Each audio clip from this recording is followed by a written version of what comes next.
أعوذ بالله من الشيطان الرجيم. بسم الله الرحمن الرحيم. الحمد لله الذي أنزل على عبده الكتاب ولم يجعل له عوجا قيما لينذر بأسا شديدا من لدنه ويبشر المؤمنين الذين يعملون الصالحات أن لهم أجرا حسنا ماكثين فيه أبدا وينذر الذين قالوا اتخذ الله ولدا ما لهم به من علم ولا لآبائهم كبرت كلمة تخرج من أفواههم يقولون إلا كذبا فلعلك باخع نفسك على آثارهم إن لم يؤمنوا بهذا الحديث أسفا إنا جعلنا ما على الأرض زينة لها لنبلوهم أيهم أحسن عملا وإنا لجاعلون ما عليها صعيدا جرزا أم حسبت أن أصحاب الكهف والرقيم كانوا من آياتنا عجبا إذ أوى الفتية إلى الكهف فقالوا ربنا آتنا من لدنك رحمة وهيئ لنا من أمرنا رشدا وضربنا على آذانهم في الكهف سنين عددا ثم بعثناهم لنعلم أي الحزبين أحصى لما لبثوا أمدا نحن نقص عليك نبأهم بالحق إنهم فتية آمنوا بربهم وزدناهم هدى وربطنا على قلوبهم إذ قاموا فقالوا ربنا رب السماوات والأرض لن ندعو من دونه إلها لقد قلنا إذا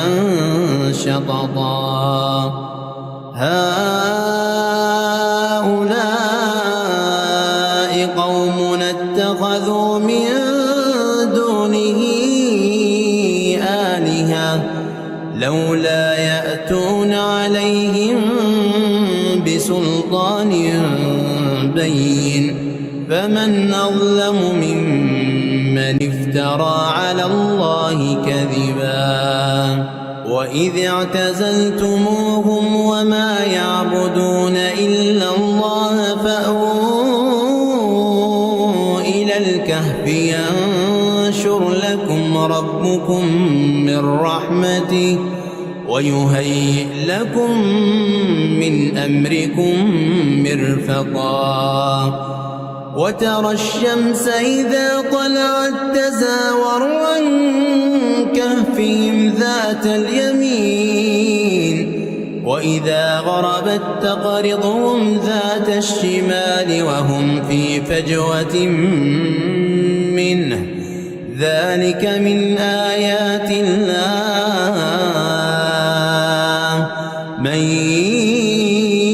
يهد الله فهو المهتد ومن يضلل فلن تجد له وليا مرشدا وتحسبهم أيقاظا وهم رقود ونقلبهم ذات اليمين وذات الشمال وكلبهم باسق ذراعيه بالوصيد لو اطلعت عليهم لوليت منهم فرارا ولملئت منهم رعبا وكذلك بعثناهم ليتساءلوا بينهم قال قائل منهم كم لبثتم قالوا لبثنا يوما أو بعض يوم قالوا ربكم أعلم بما لبثتم فابعثوا أحدكم بورقكم هذه إلى المدينة فلينظر أيها أزكى طعاما فليأتكم برزق منه وليتلطف ولا يشعرن بكم أحدا إنهم إن يظهروا عليكم يرجموكم أو يعيدوكم في ملتهم ولن تفلحوا إذا أبدا وكذلك أعثرنا عليهم ليعلموا أن وعد الله حق وأن الساعة لا ريب فيها إذ يتنازعون بينهم أمرهم فقالوا بنوا عليهم بنيانا ربهم أعلم بهم قال الذين غلبوا على أمرهم لنتخذن عليهم مسجدا سيقولون ثلاثة رابعهم كلبهم ويقولون خمسة سادسهم كلبهم رجما بالغيب ويقولون سبعة وثامنهم كلبهم قل ربي أعلم بعدتهم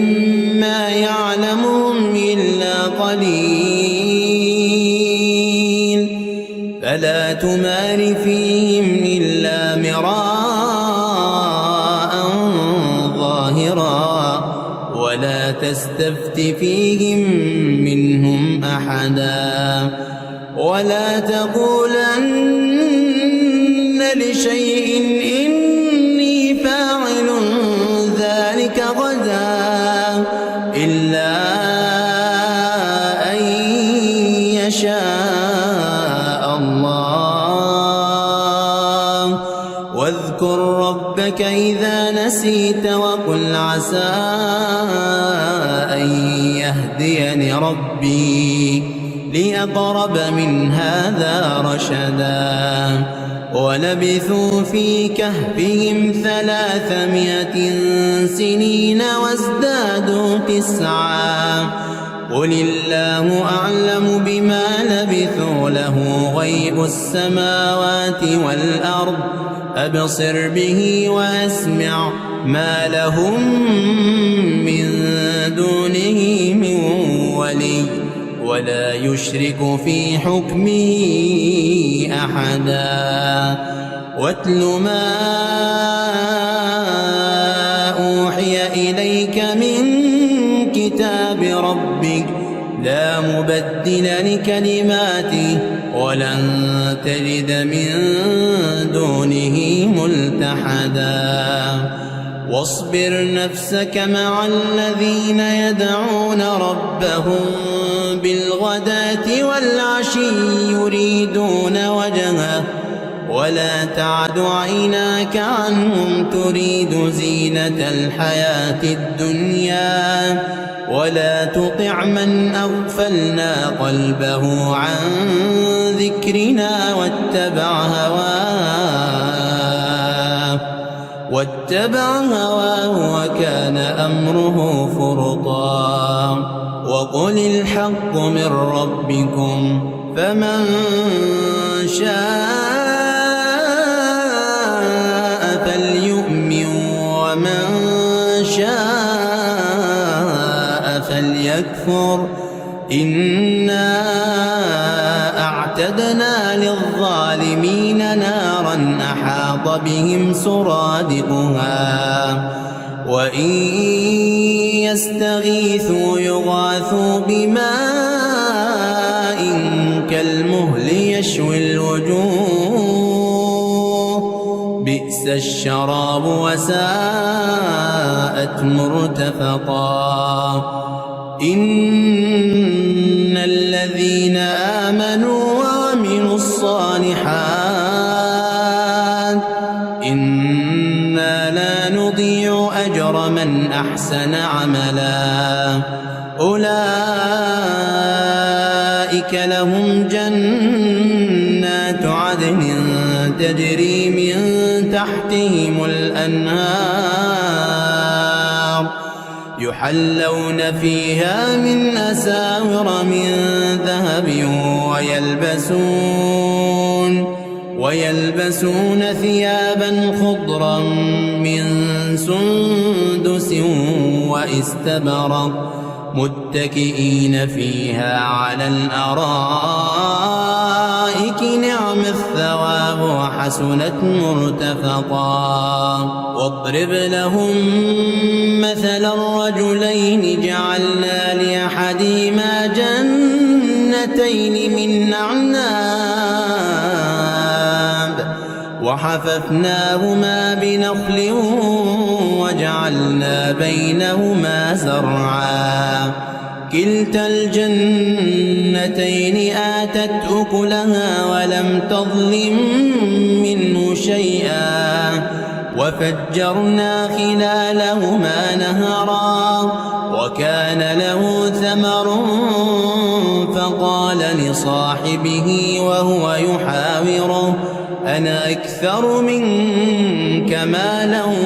وأعز نفرا ودخل جنته وهو ظالم لنفسه قال ما أظن أن تبيد هذه أبدا وما أظن الساعة قائمة ولئن رددت إلى ربي لاجدن خيرا منها منقلبا قال له صاحبه وهو يحاوره أكفرت بالذي خلقك من تراب ثم من نطفة ثم سواك رجلا لكن هو الله ربي ولا أشرك بربي أحدا ولولا إذ دخلت جنتك قلت ما شاء الله لا قوة إلا بالله إن ترني أنا أقل منك مالا وولدا فعسى ربي أن يؤتيني خيرا من جنتك ويرسل عليها حسبانا من السماء فتصبح صعيدا زلقا أو يصبح ماؤها غورا فلن تستطيع له طلبا وأحيط بثمره فأصبح يقلب كفيه على ما ففسق فيها وهي خاوية على عروشها ويقول يا ليتني لم أشرك بربي أحدا ولم تكن له فئة ينصرونه من دون الله وما كان منتصرا هنالك الولاية لله الحق هو خير ثوابا وخير عقبا واضرب لهم مثل الحياة الدنيا كماء إن أنزلناه من السماء فاختلط به نبات الأرض فأصبح هشيما تذروه الرياح وكان الله على كل شيء مقتدرا المال والبنون زينة الحياة الدنيا والباقيات الصالحات خير عند ربك ثوابا وخير أملا ويوم نسير الجبال وترى الأرض بارزة وحشرناهم فلم نغادر منهم أحدا وعرضوا على ربك صفا لقد جئتمونا كما خلقناكم أول مرة بل زعمتم أن لن نجعل لكم موعدا ووضع الكتاب فترى المجرمين مشفقين مما فيه ويقولون يا ويلتنا ما لهذا الكتاب لا يغادر صغيرة ولا كبيرة إلا أحصاها ووجدوا ما عملوا حاضرا ولا يظلم ربك أحدا وإذ قلنا للملائكة اسجدوا لآدم فسجدوا إلا إبليس كان من الجن ففسق عن أمر ربه أفتتخذونه وذريته أولياء من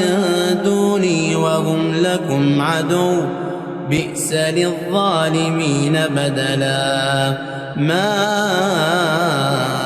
أشهدتهم خلق السماوات والأرض ولا خلق أنفسهم وما كنت متخذ المضلين عضدا ويوم يقول نادوا شركائي الذين زعمتم فدعوهم فلم يستجيبوا لهم وجعلنا بينهم موبقا ورأى المجرمون النار فظنوا أنهم مواقعوها ولم يجدوا عنها مصرفا ولقد صرفنا في هذا القرآن للناس من كل مثل وكان الإنسان أكثر شيء جدلا وما منع الناس أن يؤمنوا إذ جاءهم الهدى ويستغفروا ربهم إلا أن تأتيهم سنة الأولين أو يأتيهم العذاب قبلا وما نرسل المرسلين إلا مبشرين ومنذرين ويجادل الذين كفروا بالباطل ليدحضوا به الحق واتخذوا آياتي وما أنذروا هزوا ومن أظلم ممن ذكر بآيات ربه فأعرض عنها ونسي ما قدمت يداه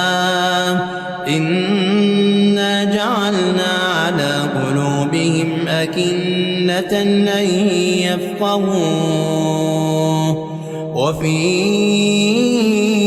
آذانهم وقرا وإن تدعوهم إلى الهدى فلن يهتدوا إذا أبدا وربك الغفور ذو الرحمة لو يؤاخذهم بما كسبوا لعجل لهم العذاب بل لهم موعد لن يجدوا من دونه موئلا وتلك القرى أهلكناهم لما ظلموا وجعلنا لمهلكهم موعدا وإذ قال موسى لفتاه لا أبرح حتى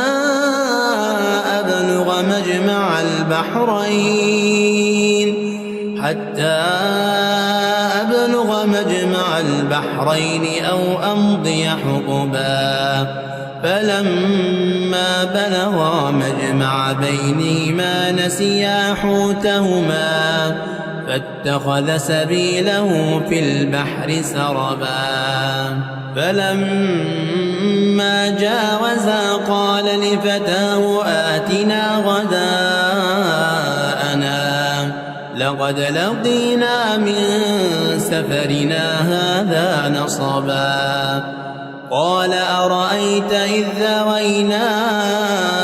إلى الصخرة فإني نسيت الحوت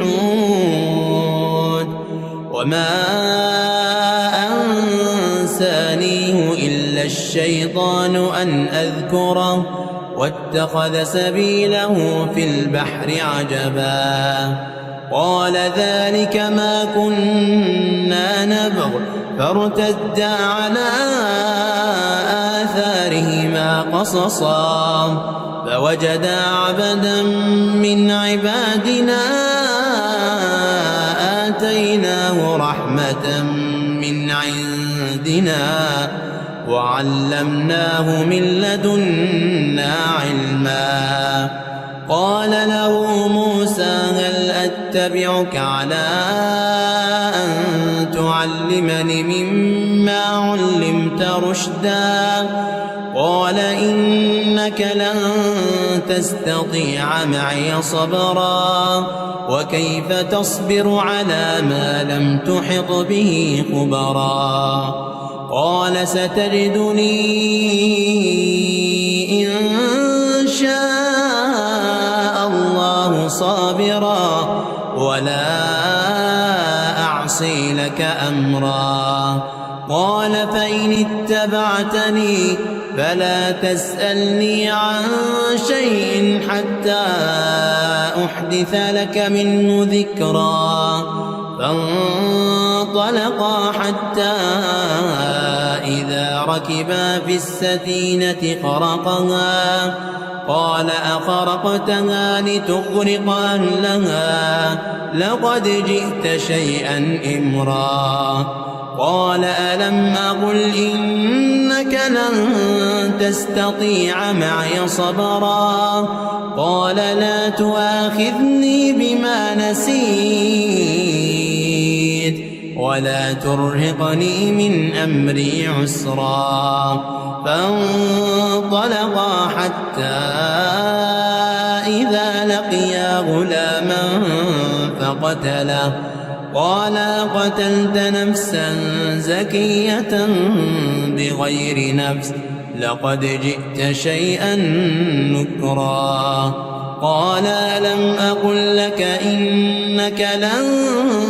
تستطيع معي صبرا قال إن سألتك عن شيء بعدها فلا تصاحبني قد بلغت من لدني عذرا. فانطلقا حتى إذا أتيا أهل قرية استطعما أهلها فأبوا أن يضيفوهما فوجدا فيها جدارا يريد أن ينقض فأقامه. قال لو شئت لاتخذت عليه أجرا. قال هذا فراق بيني وبينك سأنبئك بتأويل ما لم تستطع عليه صبرا. أما السفينة فكانت لمساكين يعملون في البحر فأردت أن أعيبها وكان وراءهم ملك يأخذ كل سفينة غصبا. وأما الغلام فكان أبواه مؤمنين فخشينا أن يرهقهما طغيانا وكفرا فأردنا أن يبدلهما ربهما خيرا منه زكاة وأقرب رحما. وأما الجدار فكان لغلامين يتيمين في المدينة وكان تحته كنز لهما وكان أبوهما صالحا فأراد ربك أن يبلغا أشدهما ويستخرجا كنزهما رحمة من ربك وما فعلته عن أمري ذلك تأويل ما لم تسطع عليه صبرا. ويسألونك عن